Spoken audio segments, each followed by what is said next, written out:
Alright, we'll have to see how often I get interrupted. My apologies, this is part 2 of the Ozark review. After all, the walls are already closing in during my dripping sleep. Think about where Marty is at in this episode. He was going to kill himself yesterday. Now what? Now it gets real. Now he has to find a way to make his proposal to Dell a reality. And he is losing a lot of sleep doing so. Obviously, he has to be on the fucking constant grind if he wants to make this dream work.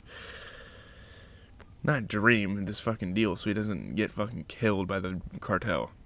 I don't know why I'm saying dream, it's not even really an aspiration of his. He just doesn't want to fucking die. While the construction of the Bird Empire dominates this chunk of the history of Ozark, the writers also deftly build out the dynamics among the characters, especially within the Bird family. There's always a bit of gamesmanship in how Marty and Wendy use information, what they do with it, what they share with the kids, and what they keep behind. How they manipulate people around them though, through the secrets they keep and those they share. Take the end of the previous episode when Wendy told the kids why they were there. Was it a power play? Marty sure thinks so, accusing her of using the information to turn them against him. Which is kind of a crazy accusation because, to be honest, Wendy just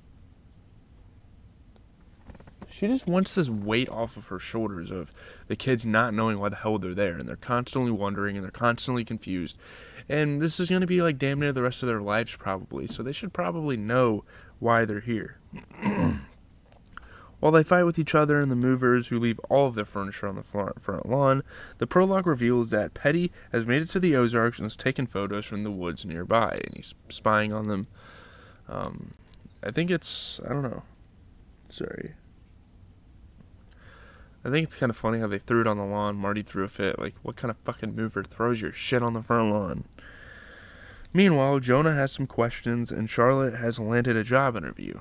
Oh yeah, and the vultures are circling overhead, which kind of foreshadows something, but not really. You don't really see what it is at the beginning. It's not very obvious.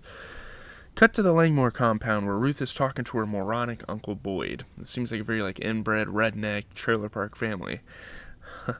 He wants a cut, as does his brother Russ.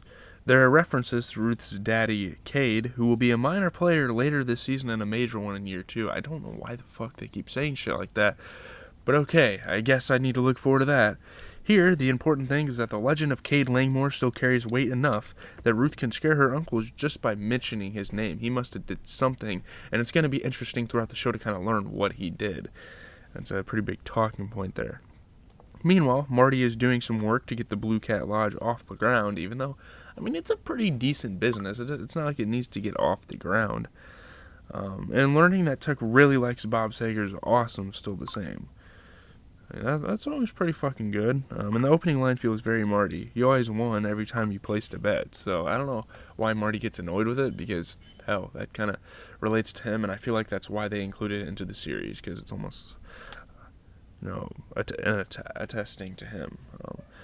He presents some of his business strategy to Rachel, but it's clear he knows this isn't going to be enough to make the money he needs for Dell. He also just wants it to be a win-win. He also just wants her to have a good business, too. He has no idea that the tourist who just walked in is an FBI agent named Petty. Yeah, he doesn't know any FBI agents. No one really knows who's FBI agents and who's not, unless they're working with them, which Bruce was. Would Petty really get that close to Marty that early? Probably not, but he is a little reckless, and it is kind of crazy to see how aggressive the FBI is so early on. And maybe he just really wanted a $5 burger with his fill-up. Excuse me. While Wendy drives around town looking for organic pistachio ice cream for Charlotte, she thinks she's being followed. Sorry, all this for some pistachio ice cream, am I right? She sees a sign for Dermody Realty, which will put her in a business with the lovably naive Sam later in the episode. Wendy is trying to carve out her identity in this episode as much as Marty. She needs a project too. They need ways to make money. That's kind of how they are, I guess. After getting decked by Charlotte, which was fucking hilarious, during her job interview, she saw the Langmore boys outside, and she's like, hold on one second, decks them, and just leaves. I think that was hilarious. Wyatt is throwing a pity party on the roof of his trailer when Ruth joins him. He seems like a pretty innocent enough child that's trying to just live a normal life, but he just can't. It's a minor scene, but it will pay off over time, and the foundation it lays for the dynamic between Ruth and Wyatt. They're both more emotionally centered than the rest of the Langmores, but their partnership will be tested over the years and arguably even drive the end game of the series. Again, more fucking spoilers. She promises him money to escape, a promise she's still trying to pay off at the show's conclusion. Stop talking about it.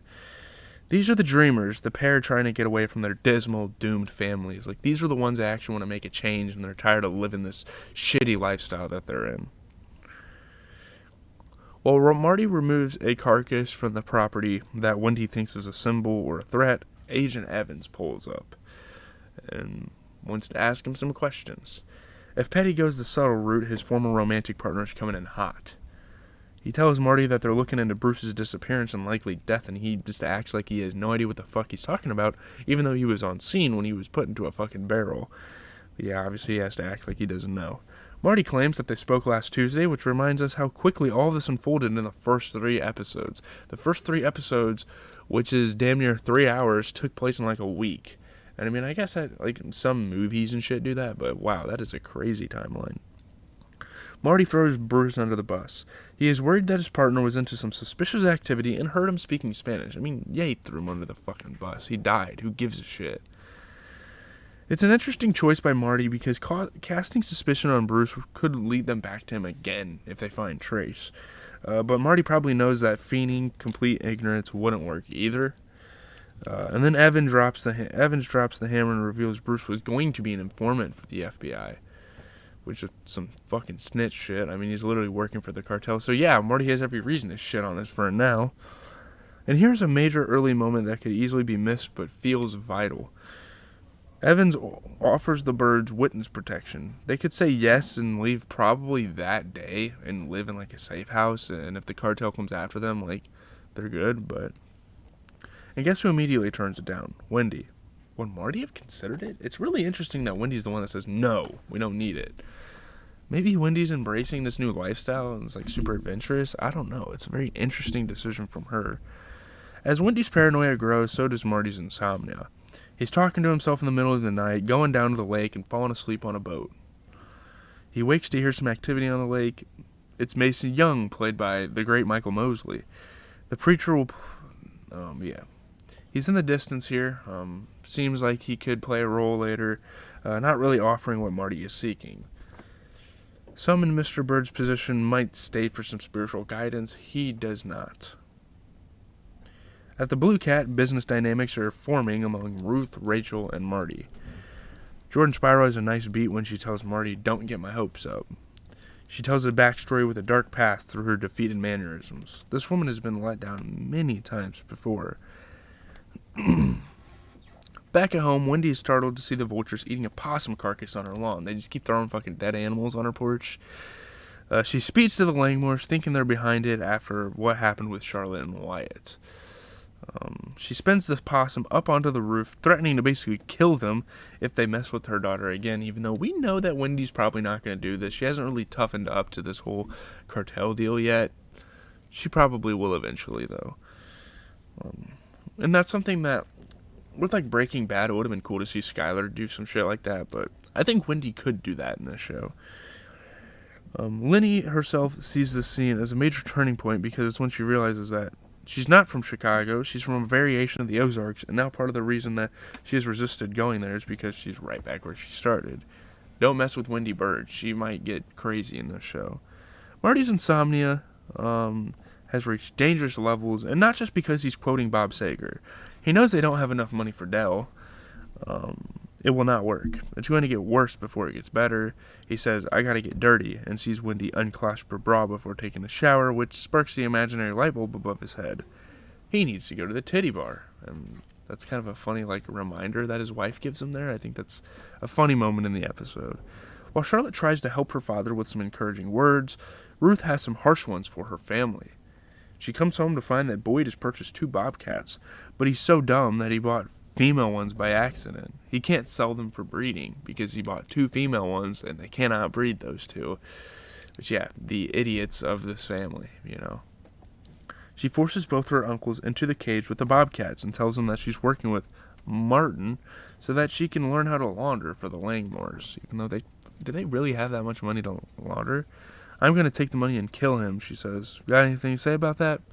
No, Ruth, we don't. You're a pretty crazy bitch. Let's be honest. This is going to be a pretty crazy, like, I don't know if she's going to be a protagonist or antagonist. I'm not really sure what this series is kind of setting up for her, but it is going to be really interesting nonetheless. But I'm out, guys. I got to go get some shit packed to go back to school. I got a lot of shit to do, man. I don't know. I'll try to get some stuff done today. While I'm at my grandma's, I'll probably try to watch the whole episode of Ozark. That would be really nice to be able to do before I go home. I mean, obviously, I don't have class tomorrow until like 1 in the afternoon, so I guess I'm cooling, but I don't know, guys. Hopefully you have a good rest of your day. Leave a like, comment, subscribe. I'm going to be reviewing every single episode of Ozark. Don't you worry about it. I know I got interrupted there. That is my fault, you know. Doing videos when my family is just all riled up and shit. But yeah, the Madden video should be out later tonight. I don't think it's going to be